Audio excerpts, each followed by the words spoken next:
Egram Studios is the most wonderful studio I've ever worked in. Sonically, has the most beautiful sound that I've ever had in a studio. And you open these doors into this very large wooden room, wooden panels on the walls, wooden roof, wooden floor, and these little wooden green chairs in the middle. And if you walked around in the studio, even footsteps sound beautiful in that studio because of the incredible natural reverb it has. And, you know, there's a lot of amazing recordings have happened there. It's most famously probably the Panart jam sessions with a lot of them with Cachita's uncle fronting them. But a lot of famous recordings have been there. So it was like, you know, some sort of cathedral of Cuban music, really. In the first week we were there, we spent 5 or 6 days recording Juan de Marcos Gonzalez's Afro-Cuban All-Stars album, which went down in sections. So it's at first the rhythm section, then the piano, then the horns, then the singers. So that was recorded very much like a more modern record at the time would have been recorded. And that went down. And then the day that we finished recording that, the very next day, Rai arrived and we started working on the record that became Buena Vista Social Club. El que no siente la música no la interpreta bien, porque hay que sentirla, hay que tener fuerza, un poder. La música es fuerte y el que la va a expresar tiene que expresarla así, con esa seguridad y esa fortaleza y adecuarla a lo que es la vida. El paisaje, la naturaleza, el amor. So we had everyone in the studio, a lot of musicians in the studio and a lot of sounds happening, and Rai and Jerry were looking at putting up the microphones and so forth. And then the tape machine broke. At one point I looked on the floor and the whole tape machine was in pieces all over the floor. Tiny little moving parts and mechanical bits and bobbins all over the floor. And I could have cried. And we had to get a message out to Eduardo came to our rescue actually and brought up the missing part from Mexico.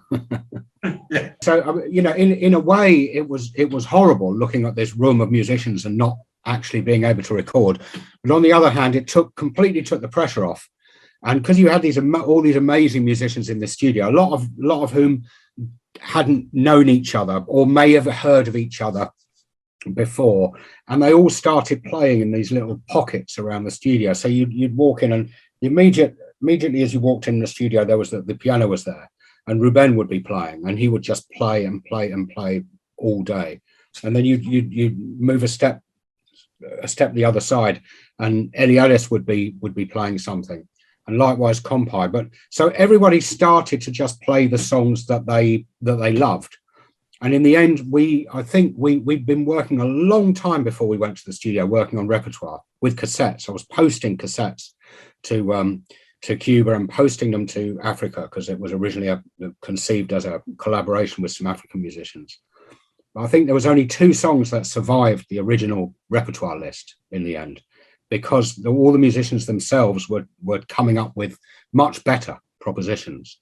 So in the end, we got this amazing thing where you got basically like the Desert Island discs, Desert Island songs of all these amazing musicians. So they were coming up with songs that we never would have thought of, and lots better than the ones we had on our list. Ay, candela, candela, candela, me quemo ahí. Ay, candela, candela, candela, me quemo ahí. Ibrahim didn't really make it as a star in Havana, and we all know that he was living very humbly, shining shoes, oleando, as we say here.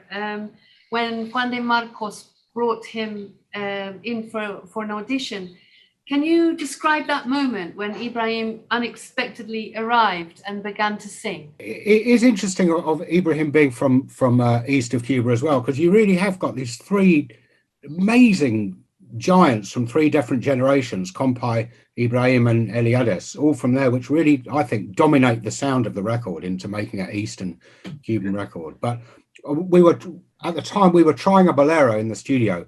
Ruben was playing Dos Gardenias and Puntillita was singing it. And Rai just said, is there someone with a softer voice that we can find. And Barbarito was in the control room, and he heard Rai ask for this, and he mentioned to Marcos, he said, go and get Ibrahim. And Juan de Marcos was saying, Ibrahim. So he remembered Ibrahim from Los. He didn't know him personally, but he knew of him.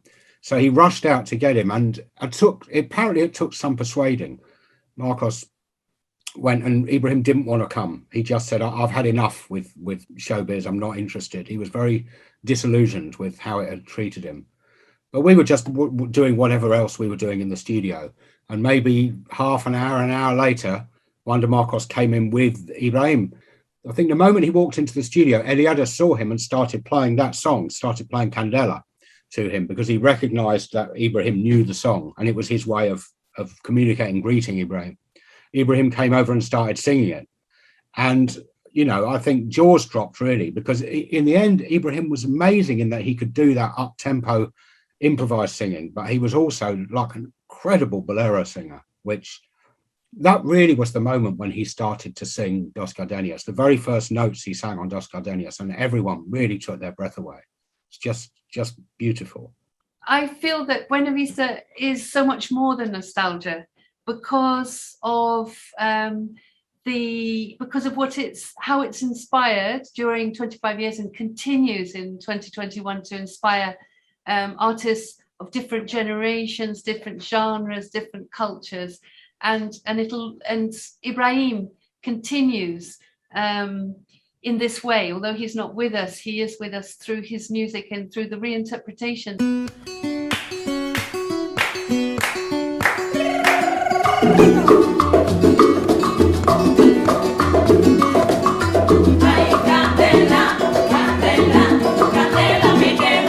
There was one point, so I can't remember if this was Juan de Marcos or if this was Rai, but they saw Omara in the studio downstairs, and she was recording her own album down there. And Rai had known her from a session from a couple of weeks before. He went there with the Chieftains to record something, so he was vaguely familiar with her already. And Juan de Marcos, of course, knew her, but they asked her up to the studio. Omara come to the studio, and she said, "No, I'm going home now. I finished for the day.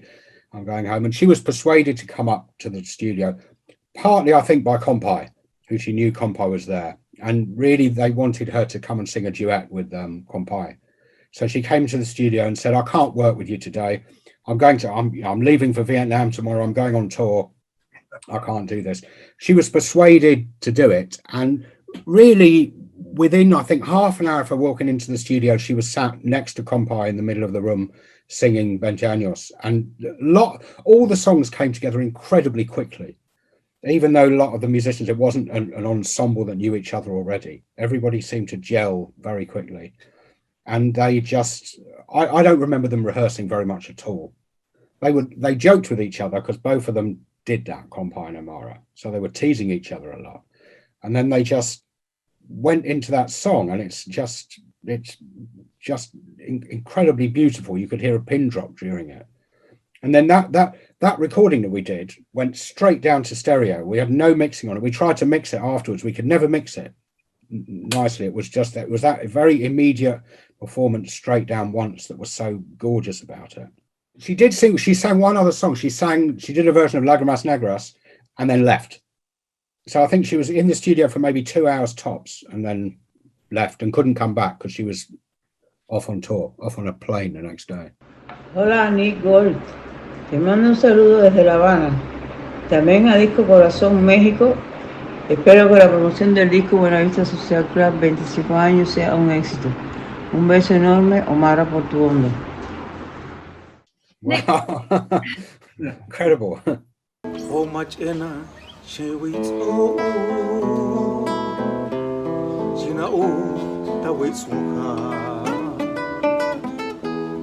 As we mentioned before, 20 Años continues in lots of different guises, including in Amusco, indigenous language sung from. Yeah, that was lovely.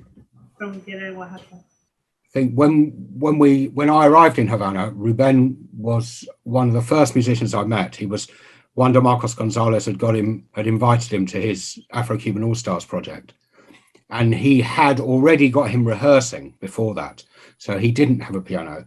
And apparently Wanda Marcos used to see him walking right the length of Havana every day to his friend Senen Suarez's house in order to play the piano at Senen's house. I didn't know this story until recently.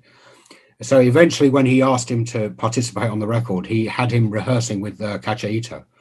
So by the time we got there for the Afro-Cuban All-Stars album, he would just play and play and play all day. He played the piano. You really had to close the lid on the piano, very gently, mind you, to get him to stop so you could do anything else. And over that week, he got better and better and better. And for me, that was just music that I'd heard in my dreams, listening to him playing solo. And he would play these sort of fantasia medleys from danzón into son into descarga was just incredible, these flights of fancy. And then we kept him for the Buena Vista sessions, although that was supposed to be a Santiago based record with the Africans. When I realized the Africans couldn't come, I invited Ruben to stay for that record.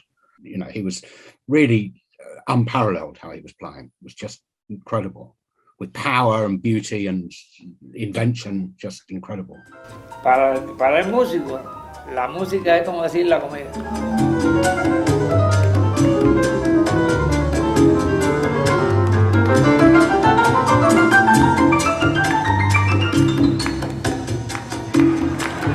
You know, that session in that room never left me, really, because it was an incredibly powerful week, watching these, you know, amazing artists just pouring out this beautiful material. I had a very heightened sense of responsibility during it. It's like, you know, I can't fuck this up. Something's important is happening here, and I must do everything I can to make sure we've got it. Un saludo, Nick, gigante como tú. Un hombre, un joven en aquel entonces, de hace 25 años atrás, que tuvo la visión de hacer un disco para que se lo agradezca a la música cubana, y estoy seguro que tú lo agradeces el mundo. Menéame la cuna.